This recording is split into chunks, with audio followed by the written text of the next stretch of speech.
she's trying to get home. She gives the driver an address not too far away, and he kindly agrees to take her there. The driver may try to engage Lydia in conversation, but she seems distracted and in a world of her own. So he leaves her in a respectful silence and concentrates on the road ahead. When the car pulls into the address that the young woman gave, the chivalrous driver invariably hops out to open the door for her, only to discover that she has vanished. She fell out.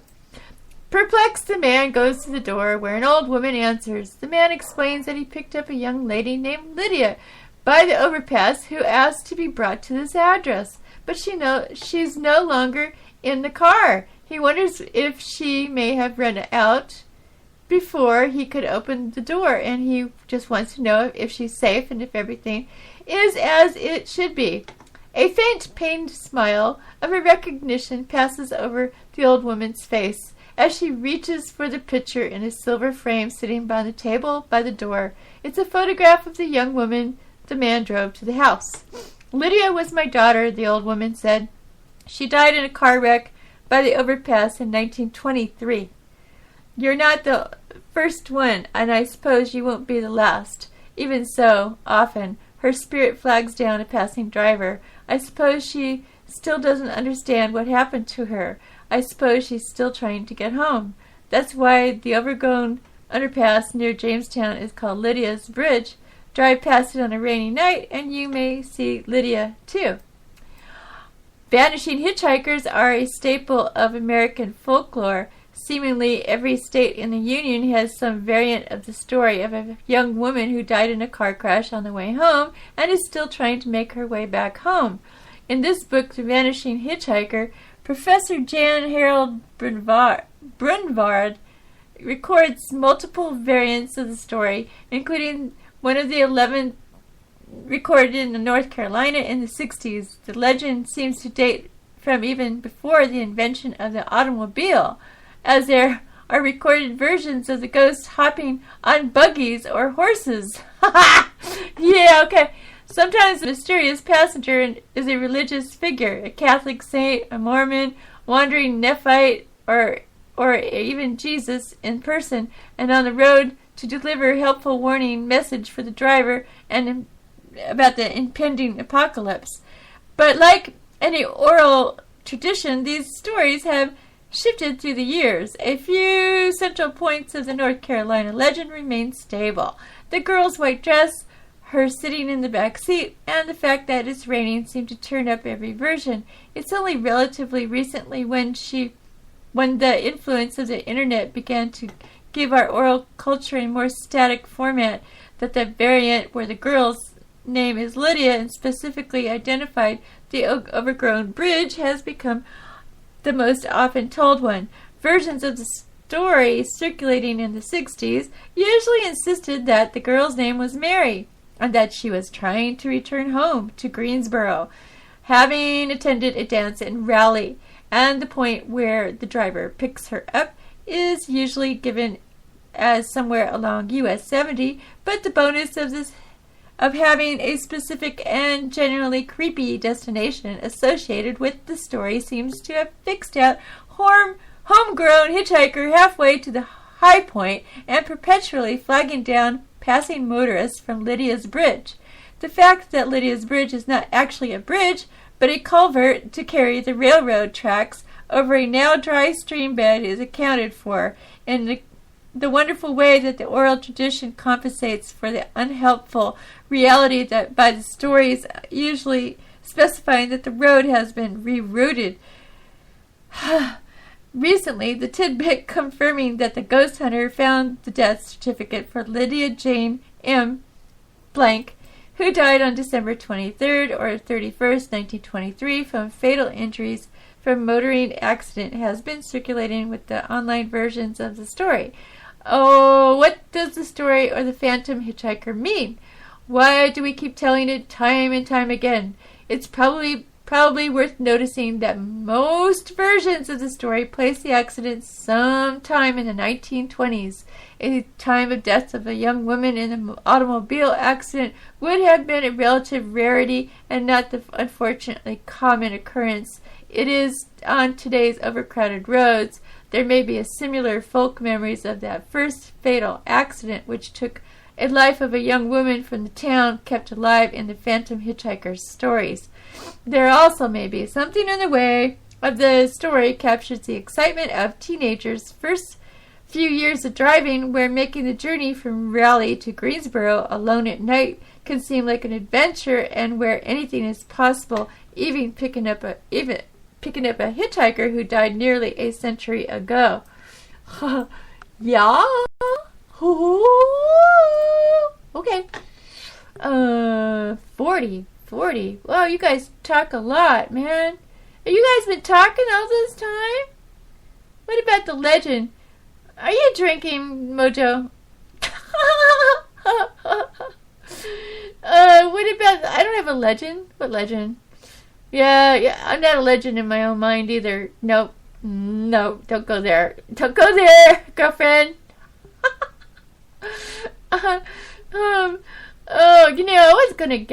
I was going to get a witch outfit. This big old witch hat and a big old cape and all that, and to wear that while I was doing the show, and I thought, why? I'm not filming it. Duh.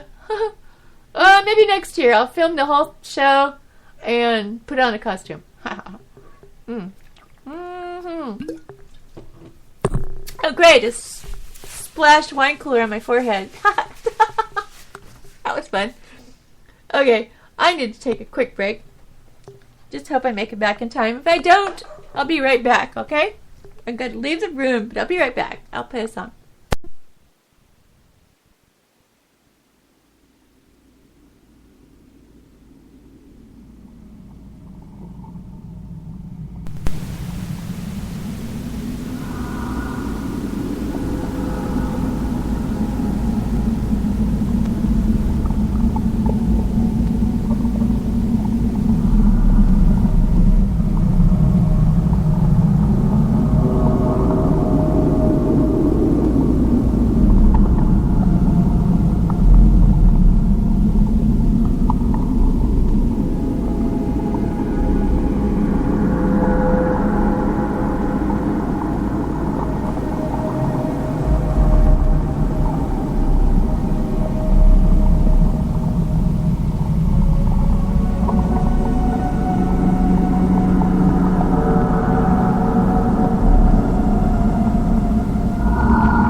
Okay, that's enough to give you nightmares for the rest of your life.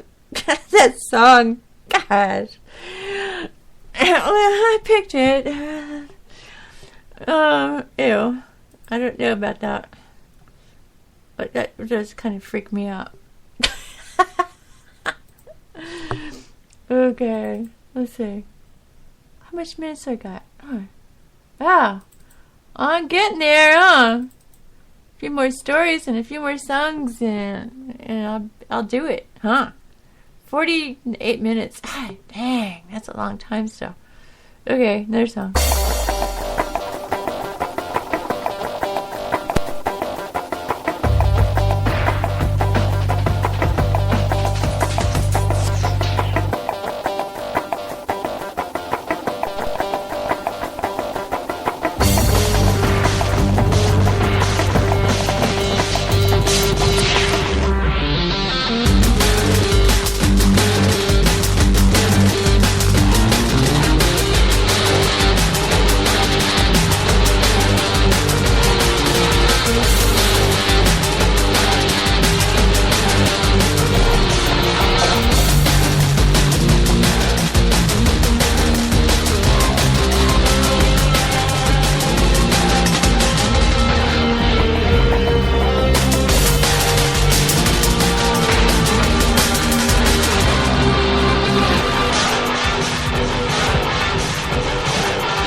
Yeah, I'm here.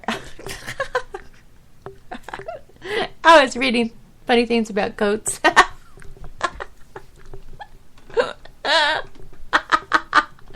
Yeah.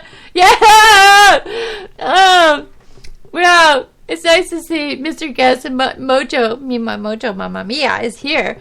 And I know Firehose is probably out there somewhere listening. And I don't know who else, all my other followers, and anybody else that might be listening. Hello and happy Halloween. This is the Halloween show by the UnKnown show. Because we're unknown, right? We're the UnKnown show. But I'm broadcasting live from a dislocated location. Take that one and ride it.